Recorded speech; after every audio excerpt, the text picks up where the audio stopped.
So this is the first part of July's retro pickups, and from Fusion Retro Books we have Crash issue 10, the latest games reviews, Life Row Black and White Lens, ZX Spectrum Next, news and reviews, Void Manograms Forum, and much more. So Adventure Trail with Colin Bell. So giant event November 2022 in Walsall. That's Crash Live. Now got a Crash cover tape, Bomb Jack on the next, Portugal Special talking about there, Sun Butler Screens, regular feature on art, Crash back on Bangers and Mash, No C 128K gets a Crash Smash, Nick Roberts playing tips, Crash Investigates with Martin Carroll looking back at the lost Scooby-Doo game inspired by the Laserdisc, Lloyd Manograms Forum, Shea Magazine just misses out on the smash, advert for Crash Live 2022, November the 26th, Crash interview with Stephen Smith, who's done Spectrum games in VR, Gentleman's Pixel Club, fun YouTube channel, Emma's Revenge, Red Hat and Rat plays Shell in Death Basket, very odd game that, Adventure Trail, Casimir and Stein gets the point and click version, Colour Beyond Time preview, Dreamwalker gets the Crash Smash review, Fusion R Gamer for retro news and gaming news, Crash Black and White, so looking at how games look different in black and white. On that feature, Robinho Cucaracha racing game from Zosha Entertainment, very well made. Crash back to issue 10, Days of Pajama Rama, Mac Miner, Deus Ex Machina previewed. Previews of new games, The Lost Temples, Made in Space, the Bearsden Primary School games, Savage Princess 2 demo, and the news that Crash and the other Newsfield trademarks have been transferred to Fusion Retro Books. So next up, just put those addresses out of the way there, we have a parcel from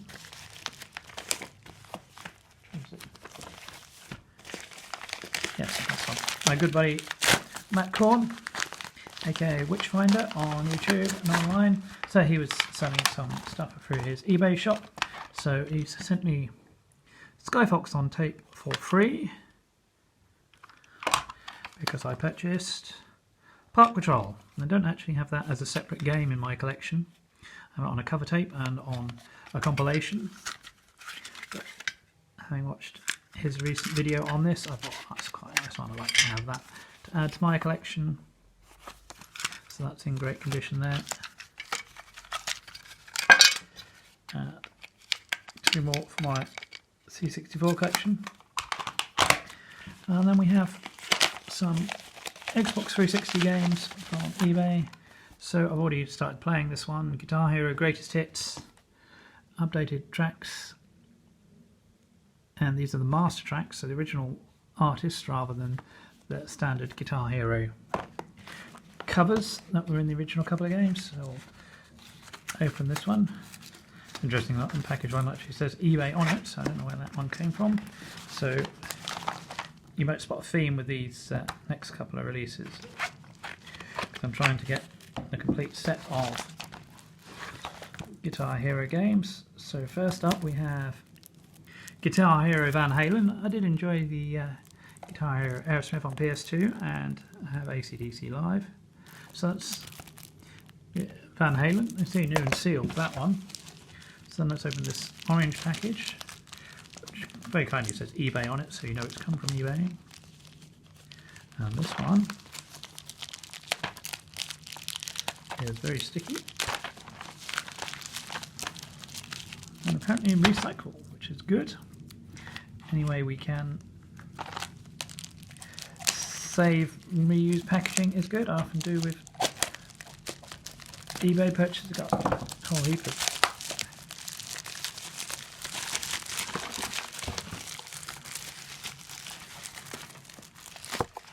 so the coupon on the front there. So this is Guitar Hero Aerosmith for PS2,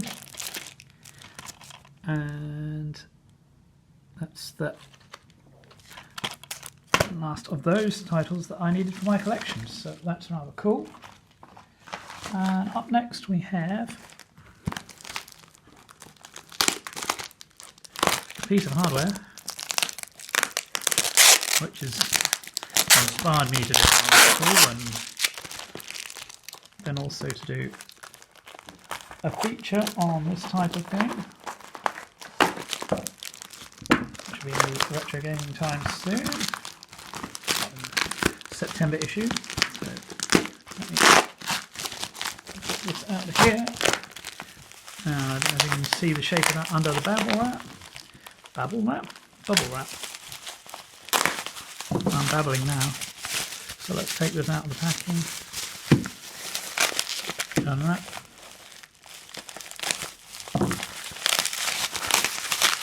You should start to see what it is now. So this is a Mad Catz light gun for the original Xbox. You've got the thumbstick control on the back there, sights on the front, buttons on the side, auto reload, XY, black, white, start and back on the front there, and the trigger is obviously your A button. You can toggle that one, burst, auto and shotgun. So that's cool. The main reason I've got that is I now have House of the Dead 3 for Xbox and needed a physical light gun to play it. So there we have that little collection of games. Guitar Heroes there, and C64 stuff, and Crash. So there'll be a second half to this video with the rest of the stuff I pick up in July. Hope you enjoy these videos, and I will see you in the next one. Like, comment below, share, subscribe, and keep it retro. So here's some more retro pickups for July and August 2022, and we start off with another package from Warren Pilkington. So Warren's been sending off a few duplicate items recently, and there was one I wanted to pick up, and that's Pro Boxing Simulator.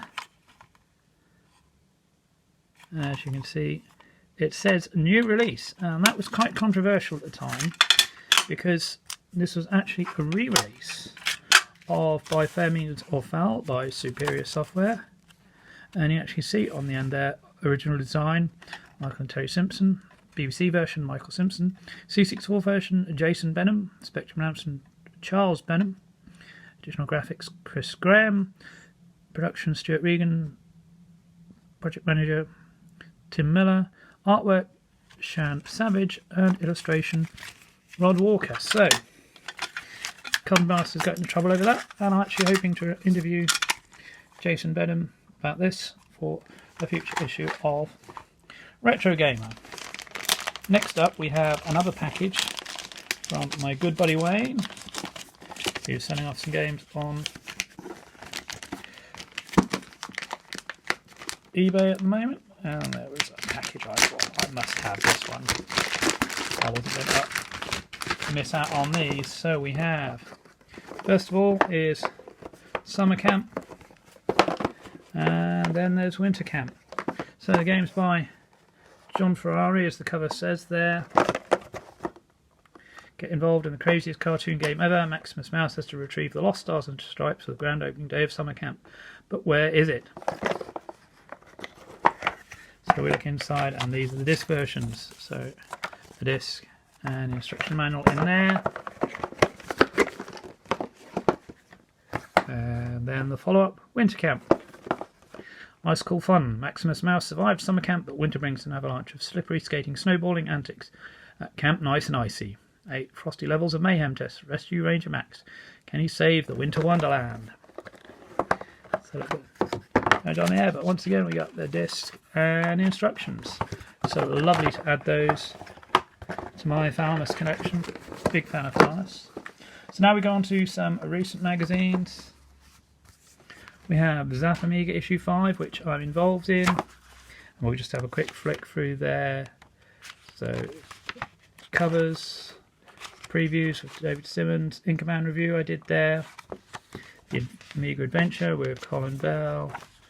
Then Amiga Mini reviews, so Battle Chess, Another World, F-16 Combat Pilot, my review of The Sentinel, California Games, and Perifractrix Retro Recipes, Amiga Party Culture, Scramble Review, Letters, Amiga Art with Simon Butler, some amazing artwork there, Green Beret Review, quick interview with Dante, who produced it, preview and interview about Reshoot Proxima 3,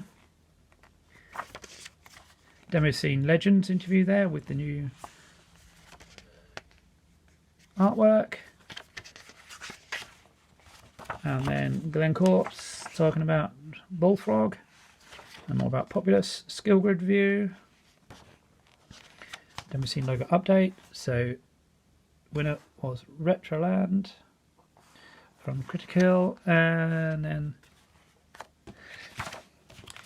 the intro from the editor, and Fusion issue 34. I'm just going to skim through this and show you my article in here, which is a look at Penultimate Fantasy on the C64, originally planned for the Final Fantasy Special Edition, but ended up used in the magazine.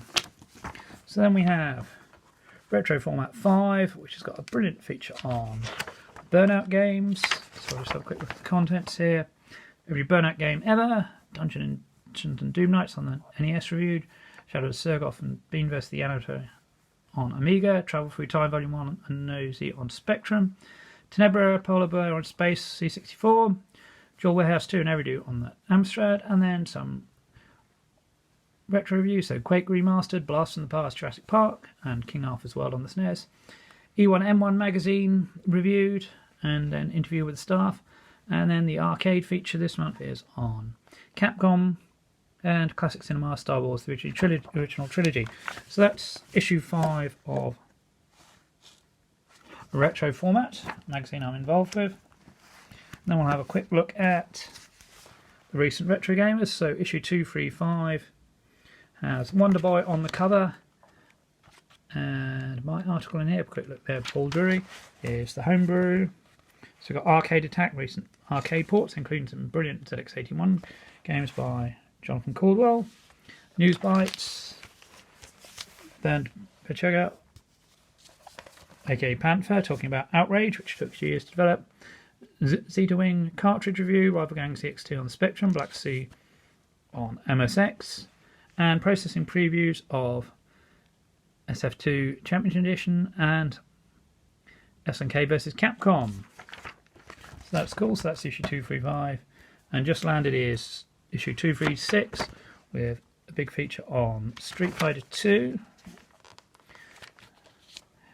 Collector's Guide to Codemasters, Ultimate Guide to Super Space Invaders, The Unconverted Arcade, Franz Lanzinger, creator of Crystal Castles, interviewed, feature on Klonoa series, and once again we'll just take a quick dip in to look at the homebrew column. So we've got Scorpion Rising, the Amiga engine, talking to Eric Hogan, the creator, and Mixel, Michael Dawes, who's creating Hex Knight, Creep Me Out, News Bites, Final Fight Ultimate on the Mega Drive there, interview with John Cortazar of Revello Games, Minor 2019 reviewed, Diva, Spectrum, Indestructo Tank, Game Boy, which is good fun, and processing features Toki on Amstrad and Knights and Slimes on the C64. And finally we have Wireframe. I do love being involved in Wireframe. It's actually a 4th article for Wireframe, and we'll skip through to that in this one because we've got a lovely feature article here. It's called Sweet Charity. So it looks at gaming helping charity through the years. So we've got War Child Gaming, Rod Cousins talking about Soft Aid, Desert Bus mentioned there, and Arabelle there. The streamer, Twitch streamer, got her advice. So talking about 80s compilations. Got Chris Walsh talking about Sleepwalker on the C64. Games Aid. Got Race Against Time, helping Sport Aid. We've got Sleepwalker on the C64 and Chris Walsh interviewed. And then talking to other charities. So we've got Special Effects. We've got Get All Gamers UK, Safe in Our Mind. So there we go. That's a quick look at article that there, and Get Well Gamers UK, who give games and consoles to children in hospitals. So there might be another bit of this pickup video to go. We'll see what else arrives in the next week. So there's a spread of the magazines to finish. Time for some more August pickups. We'll start with this one, which comes from the Centre for Computing History. If you've not heard of that, it's based in Cambridge here in England.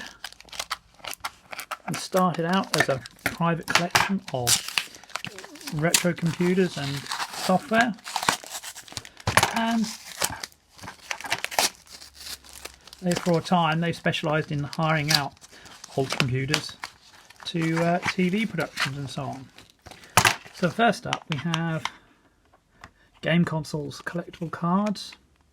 So this is a Top Trump style game. I already have the computer version. So each card has year, speed, RAM, units sold, cool factor, library and launch price.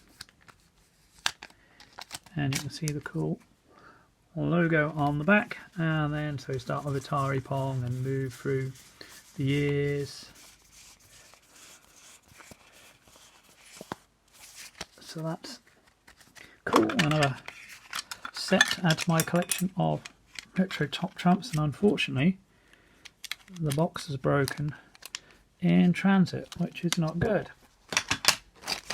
So let's open up the other box here. I've had bad luck with that before because the Spectrum Top Trumps that I backed on Kickstarter, that also arrived with a damaged case.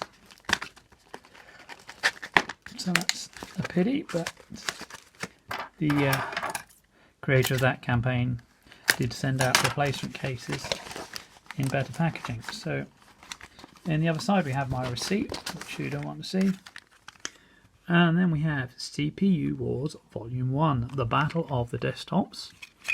So again we have a similar Top Trump sort of game, ideally played 2 or 3.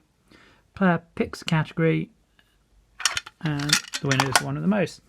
So we have here, as an example, the AMD AM486. A little bit of history on the card.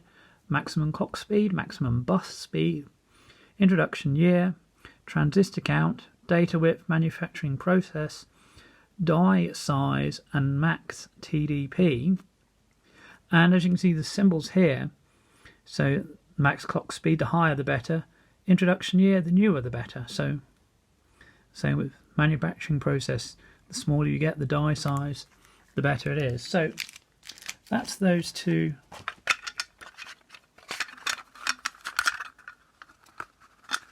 I'll just show you the card back there as I've done it myself. CPU Wars.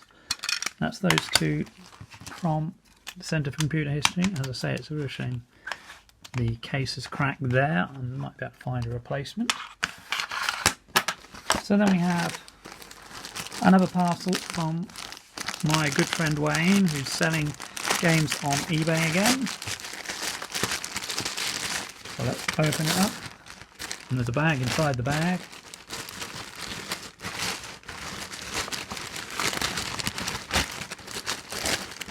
I can feel that they're protected inside there.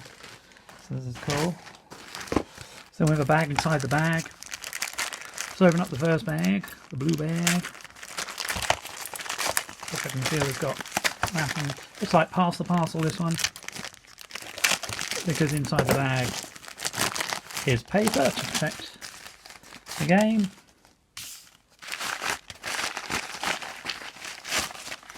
Good job it did because of the plastic case. And we have Power at Sea from Accolade. You can actually see on the front there. It's obviously been bought second hand for $4.99, and the disc is in the case there. And the manual. Power at Sea. Relive the greatest naval battle in history. So it's a bit like Beachhead, probably a bit more tactical depth. And this is a cool Electronic Arts disc wallet. So there's that. Power at Sea. And we have another bag.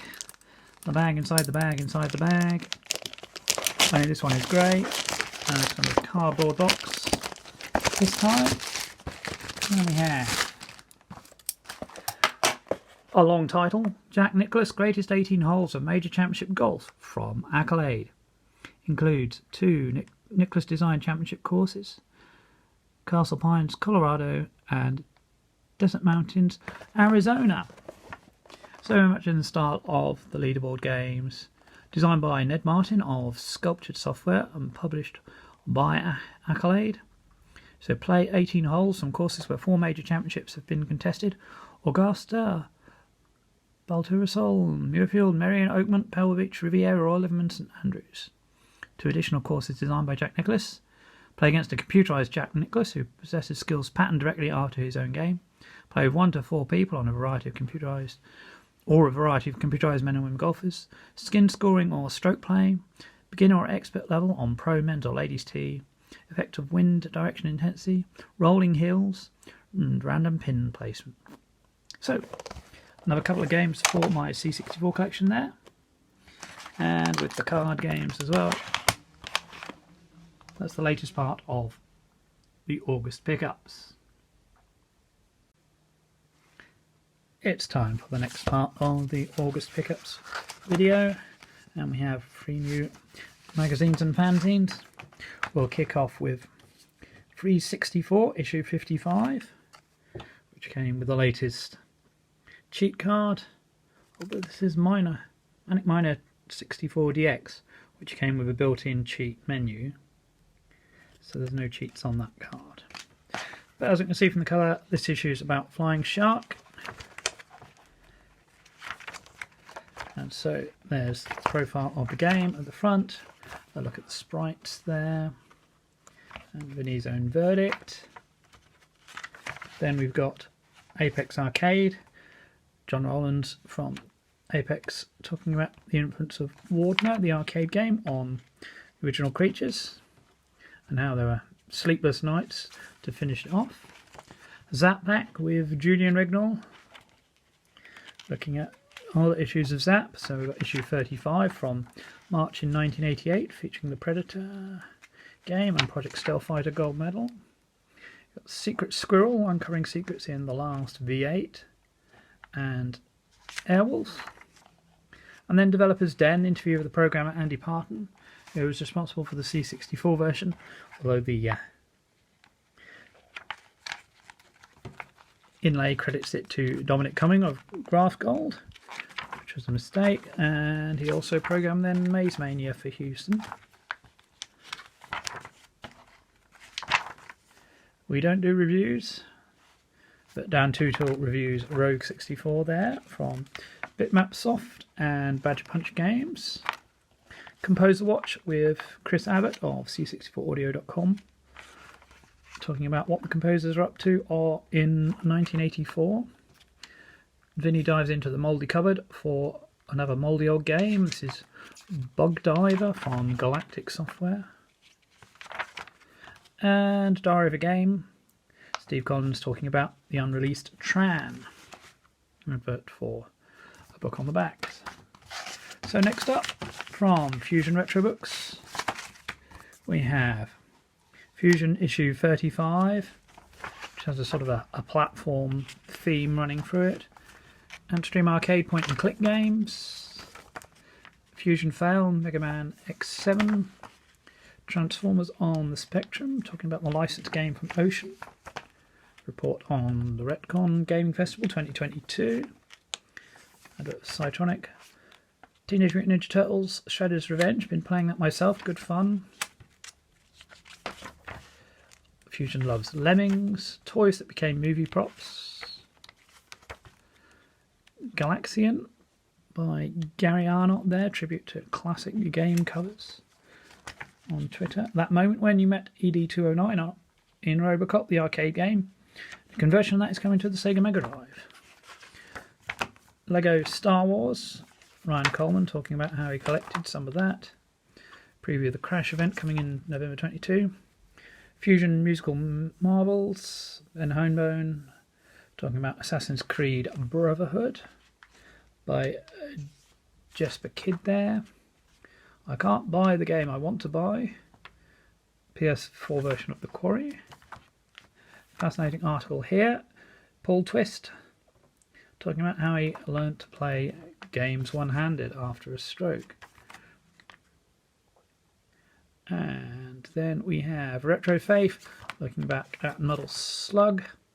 Second part of a 6 stages special interview with the developer Michael Jean.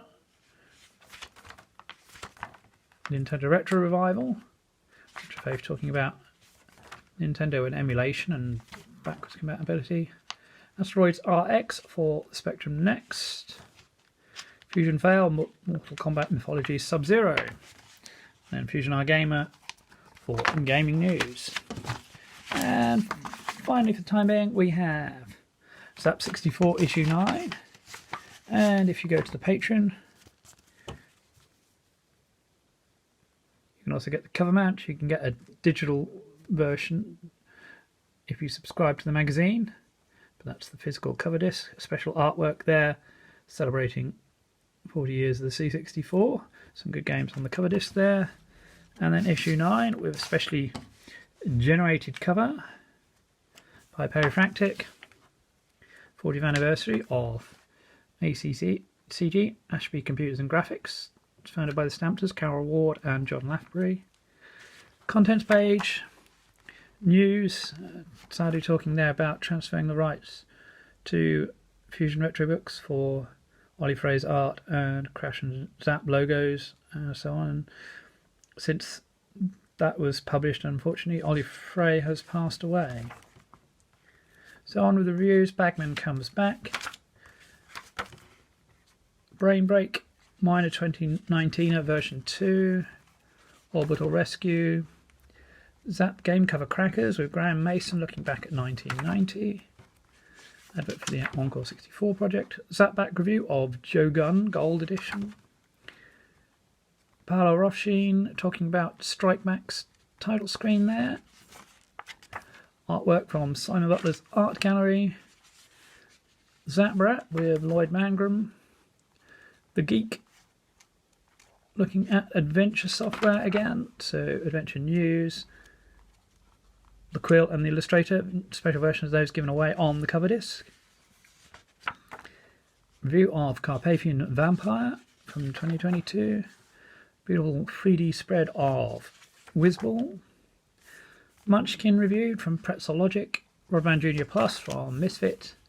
The Nightland, which includes a board game. Interesting game, that. Venture 64. Zap back to issue 9. And brilliant article from Matt Allen here. Happy 40th birthday to the C64 and so many great people in here. Julian Vignall, Gordon Houghton, Tim Jacobson-Buss, Nick Jones, Carlton Hanley, Andrew Braybrook, John Hare, Hutch McLean, Paul Norman, Anthony Crover, Rob Hubbard, Fred Gray, John Rollins, David Whittaker, Ian Black, Jeff Minter, Matt Gray, Andy Walker, Jason McKenzie, Jerry Tell, Chris Elsbeck, Chris Abbott, Sam Dyer. Then Zap Dictionary with Phil King, features the letter D.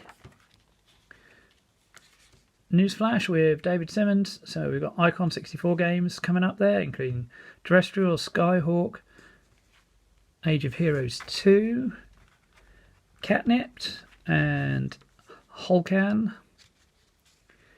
Quasimodo's Christmas Caper coming soon from RWX Designs, hopefully in time for Christmas. Zap Radar with incoming games. And finally, familiar on advert on the back. So where we have Zap64, check out the Patreon. Fusion, again, funded through Patreon, individual issues available from Fusion Retro Books. 364, subscribe and single issues. And that's it for this part of the video. Time for the last part of August's pickups, and we have here the British IBM Friday Night at the Twitch Bar. So this is the latest album from the Cambridge-based band, inspired by the quote in the documentary Micromen, saying Sinclair could have been the British IBM. And as you can see, we've got 14 tracks. So Friday Night at the Twitch Bar refers to Adrian Killens, who's been performing acoustic tracks every Friday night on Twitch during coronavirus lockdown and since. And then the last track on the album is a piano rendition as well. So that's a fun album, really enjoyed listening to it. Check them out on Bandcamp and their previous albums, which also have a home computer Spectrum feel to them as well, lots of references you might recognize. And then in here we have the latest issue of 8-Bit Magazine, issue 11. And as you can see, the cover feature this month is Acorn Electron. In this issue, the editorial from John Kavanagh. Next issue, looking at the Amstrad Plus range. Then we start off with the main feature on the Acorn Electron by John Kavanagh himself. So much more than just being a budget BBC micro. Talks you through some of the differences, and there's classic adverts there to illustrate the screen modes there, talking about some of the differences, a look inside and at the ports. We have some famous and not so famous Electron titles there. Coding a game in Next Basic, Part 4. Daryl Sloan been running this series in the magazine, so earning the ability to destroy enemies with bombs, pick up more bombs from crates, create larger sprites as an explosion, and then code in the victory condition. It talks about the main loop. And on to Consoles versus Computers, Part 2. George Batchelor series looking at games comparing console and home computer versions. So home computer and console versions of R-Type there, mentioning the recent Amstrad remake. Contra, again Grisor on the home micros, good fun on Amstrad and C64 there. Obviously NES version is way ahead. Bionic Commando, again, love the C64 version there, but the NES adds so much to the game. Of course, the classic The Legend of Zelda, originally for the Famicom Disk System and then available on a cartridge with save, battery backup. So that's a big win for the consoles there. And IK Plus, the beat 'em up by Archie McLean. Starting out on the C64, converted to other home micros.